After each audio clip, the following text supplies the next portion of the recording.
کس طریقے کا شفقت کا معاملہ کیا جائے، یہ دین کی تعلیم کا اثر ہوتا ہے۔ اور جو دنیاوی تعلیم حاصل کرتے ہیں بسا اوقات ان کے اندر یہ اخلاق اور تربیت نہیں پائی جاتی، اور نتیجہ یہ ہوتا ہے جب والدین بزرگی کے دور کے اندر پڑ جاتے ہیں تو وہ والدین کو جو ہے دھکے دے کر باہر نکالنے کے اوپر بھی جو ہے قائم ہو جاتے ہیں۔ تو ہمیں چاہیے کہ ہم جو ہے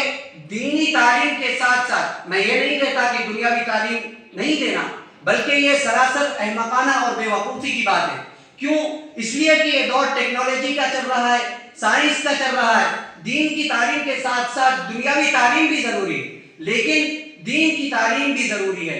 اس لیے کہ اگر ہمیں آگے اپنی نسلوں کے اندر دین کی تحفظ کرنا ہے، ایمانی جذبے کو بیدار رکھنا ہے، ان کے نسلوں کے اندر اور ان کے آبا و اجداد کے اندر یہ دین کو بیدار رکھنا ہے، تو یاد رکھیے مدرسے ہی وہ قلعے ہیں، مکاتب ہی وہ قلعے ہیں جو اپنے نوجوان کی نسل اور نونہالوں کے نسل کے لیے جو ہے بہترین فیوچر اور مستقبل، اسی طریقے سے آخرت کے سنوارنے کا ذریعہ ہے۔ اسی لیے میں آئے ہوئے آج کے اس مجلس کے اندر جتنے بھی والدین آئے ہوئے ہیں، پیرنٹس آئے ہوئے ہیں یا ان کے متعلقین آئے ہوئے ہیں، میں ان سے درخواست کرتا ہوں کہ آپ اپنے طلباء کو دین کی بھی تعلیم دیں، دنیا کی بھی تعلیم دیں، بہترین اداروں کا انتخاب کریں جہاں پر جو ہے دین کی بھی تعلیم دی جاتی ہے، دنیاوی تعلیم بھی دی جاتی ہے۔ اور میں امید کرتا ہوں کہ اس کے ذریعے سے ایک پیغام پہنچے گا اور ایک میسج پہنچے گا کہ ہمیں اپنے نسلوں کی دین کی بھی حفاظت کرنا ہے اور دنیا کی بھی حفاظت کرنا ہے، اس لیے کہ اللہ کے نبی صلی اللہ علیہ وسلم نے فرمایا تھا قیامت سے پہلے ایسا دور آئے گا کہ فتنے بارش کے قطروں کی طرح جو ہے دنیا کے اندر آئیں گے، اور وہ دور آ چکا ہے۔ اور اسی طریقے سے اللہ کے نبی صلی اللہ علیہ وسلم نے فرمایا تھا قیامت سے پہلے ایسا دور آئے گا کہ انسان صبح کو مومن ہوگا اور رات کو کافر ہو جائے گا، اور رات کو مومن ہوگا اور صبح کو کافر ہو جائے گا۔ آج ہم دیکھ رہے ہیں وہ دور سے ہم گزر رہے ہیں، ہمیں معلوم نہیں کہ ہمارا خاتمہ کس اعتبار سے ہوگا۔ ہمیں چاہیے کہ ہم اپنے نسلوں کی حفاظت، کیونکہ یہ بچے معمولی بات نہیں ہے، ان بچوں کے ذریعے سے ہم اپنی آخرت کو سنوار سکتے ہیں، اس لیے ہم اپنے بچوں کی اچھی تربیت کا اور اسی طریقے سے ان کے اچھے اخلاق کا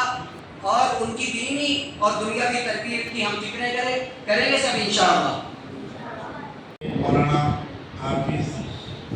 جنید اشاعتی صاحب جو عمری مہاراشٹر کے ہیں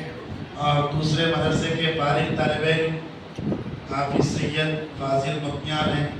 ان دونوں نے اس سال 11ویں دینی تعلیم میں خدمات انجام دی۔ میں اخیر میں تمام مہمانوں سے، تمام طلباء سے، اولیاء طلباء سے، سرپرستوں سے، بچوں سے گزارش کرتا ہوں کہ آپ لوگ معاذ بن جبل انگلش میڈیم اسکول میں اپنے جان پہچان کے بچوں کی، اپنے محلے کے اور اپنے گاؤں کے بچوں کی دینی اور دنیاوی تعلیم کے لیے معاذ بن جبل اسکول میں ایڈمیشن دلانے کی فکر کریں۔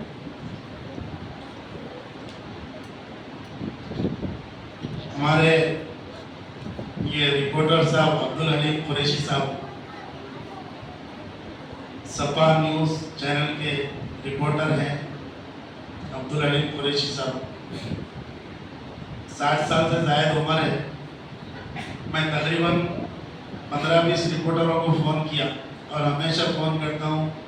1-2 منٹ میں یہ حاضر ہو جاتے، دوسرے 25 سال کے 20 سال کے جو ہے نا فون کرے تو بھی نہیں آتے، پیسے دیے تو بھی نہیں آتے، کیونکہ فی سبیل اللہ آتے۔ اللہ تعالیٰ ان کی عمر میں، رزق میں، صحت میں، آل اولاد میں برکت عطا فرمائے، ان کو ایوارڈ دیا جانا چاہیے۔ تو میں ان کے چینل کے ذریعے سے آپ حضرات کی موجودگی میں اپیل کر رہا ہوں کہ معاذ بن جبل انگلش میڈیم اسکول کو کامیاب کرنے کے لیے اپنے بچوں کو یہاں پر داخلہ دلائیں، LKG سے لے کر 7 تک، اور آپ کی دعائیں شامل رہی تو انشاءاللہ آئندہ سال 10 کا پرمیشن ہم کو مل جائے گا، یہ کلاس ہم شروع کریں گے۔ اسکول کی ایک بڑی کامیابی اس سال یہ ہے کہ ہمارے کو